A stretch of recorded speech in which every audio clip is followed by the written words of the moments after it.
Dear students, today I am giving the 7th video on functional analysis. In this video, I am proving the unique Hahn-Banach extension theorem. We have already studied Hahn-Banach extension theorem in Unit 1.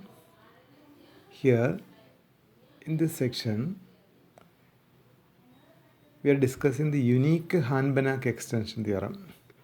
Actually, it is the last part of this unit, and we can state it, we can prove this theorem in detail. Moreover, I am giving the notes for the same, that is around 7 pages are there. Okay, we will see the statement. Let H be a Hilbert space, G a subspace of H, and small g be a continuous linear functional on G, and there is a unique continuous linear functional f on H such that f restricted to capital G is equal to small g, and the norm of f is equal to norm of G. This is what the statement of the theorem. We can discuss the proof of the same. Let capital H be a Hilbert space, capital G a subspace of H, and small g be a linear functional on capital G. What does it mean? That is, small g is an element of capital G dash. Let capital F denote the closure of G in capital H. Of course, we are taking an element small x in F. Then there is a sequence xn in G such that this sequence xn converges to x in H, or norm of xn minus x is converging to 0 as n tending to infinity. Now consider modulus of gxn minus gxm. What is that? That is modulus of g of xn minus xm for all nm greater than for all nm element of capital N. Okay, this is less than or equal to norm g into norm of xn minus xm for all nm in capital N, which is converging to 0 as nm tending to infinity. Since sequence xn is convergent in H, we have sequence xn is a Cauchy sequence in H. That is the reason we are giving for the argument.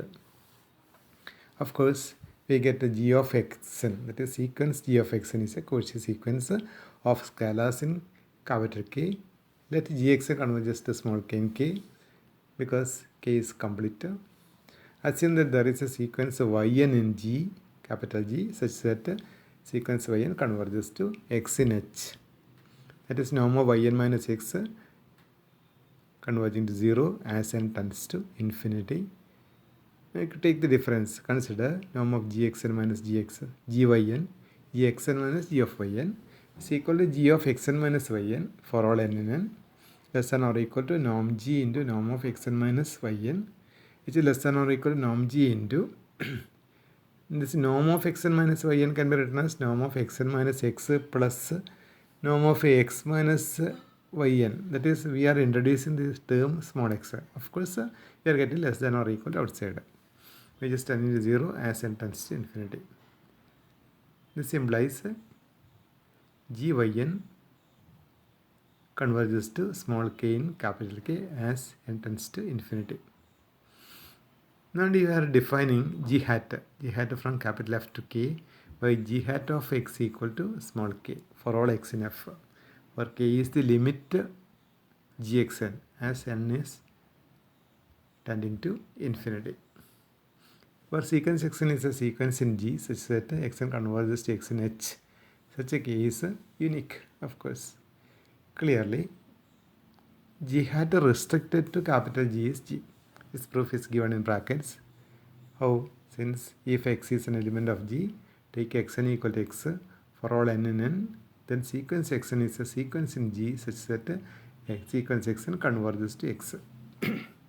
This implies sequence gxn is converging to gx in K, or g hat x equal to limit n tending to infinity gxn, which is equal to gx, or g hat restricted to capital G is equal to small g. That is the proof for g hat restricted to G is equal to G. Moreover, g hat is a continuous linear functional defined on F. Its proof is given in brackets. for k in K and xy in F. There is a sequence xn in G such that sequence xn converges to x in H. Then there exists sequence yn in G such that sequence yn converges to y in H. Therefore, we consider the linear combination kxn plus yn, which is a sequence in G such that sequence kxn plus yn converges to kx plus y in G. Now we take g hat of kx plus y, that is limit n tending to infinity g of kxn plus yn. Of course, k is taken outside, k times limit n tending to infinity gxn plus limit n tending to infinity gyn is equal to k g hat x plus g hat y, or g hat is a linear function. G hat is linear. Consider modulus of g hat x is equal to modulus of limit n tending to infinity gxn, which is equal to limit n tending to infinity mod gxn, which is less than or equal to limit n tending to infinity norm g into norm xn, because g is continuous, a linear function on G, and xn is an element of G for all n. And what are this part is equal to norm G into norm x. This implies G hat is continuous. Also, G is what? G hat restricted to capital G is equal to, or this can imply norm G is less than or equal to norm of G hat. That is, G hat is a continuous linear functional on F, or G hat is an element of F dash, capital F dash. That is a proof for that part. Then, since F is a closed subspace of H, we have F is a Hilbert space. We are using the Rees representation theorem on F. That X is a unique representer, small y in F, such that g hat of X is equal to inner product xy for all x in F, with the norm of g hat is equal to norm of y. This follows from the Rees representation theorem. Now define f on h by f of x is equal to inner product xy for all x in H. Then clearly f is an extension of G. Since f is an extension of G hat and G hat is an extension of G, that is, f restricted to capital G is equal to small g. Moreover, we can write norm of f equal to norm of y, which is equal to norm of g hat, which is equal to norm of g. ഇവിടെ ബാക്കിയുള്ളതെന്ന് വെച്ചാൽ അതിൻ്റെ uniqueness part കൂടി പറയണം. Now the uniqueness part, we are going to prove the uniqueness part. Suppose there exists h in h dash such that h restricted to capital G is equal to small g and the norm of h is equal to norm of g. What do we have to prove? We have to prove that h is equal to f. Since capital G is dense in f and h is continuous on f, we have h restricted to capital F is equal to g hat. In particular, h of y is equal to g hat y. Why? Because y is an element of capital F. You are taking a new element, or the representer actually. Let us add in HB, a representer for H.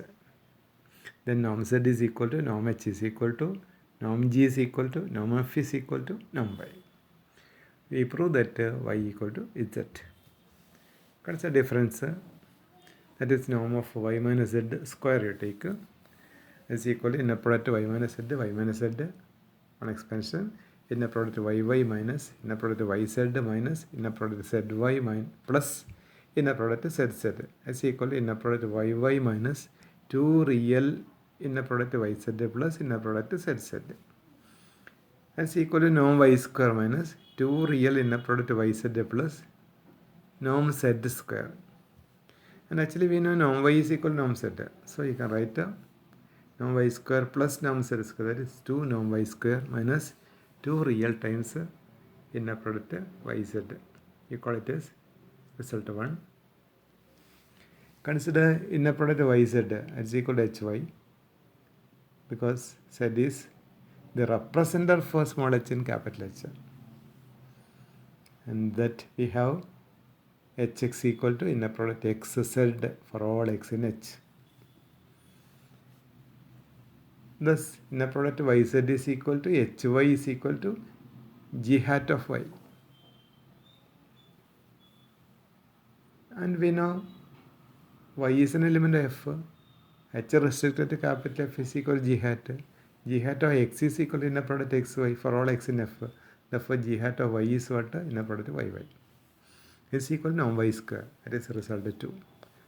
Substituting this in 1, this from result 1, norm of y minus z square is equal to 2 norm y square minus 2 norm y square, that is equal to 0. Or norm of y minus z is equal to 0, which implies y equal to z. Thus, for all x in H, we have h of x equal to inner product xz, which is equal to inner product xy is equal to f of x. Ultimately, h of x is equal to f of x, or h equal to f. That is, uniqueness is true, or uniqueness follows in this case. Hence, the proof is completed.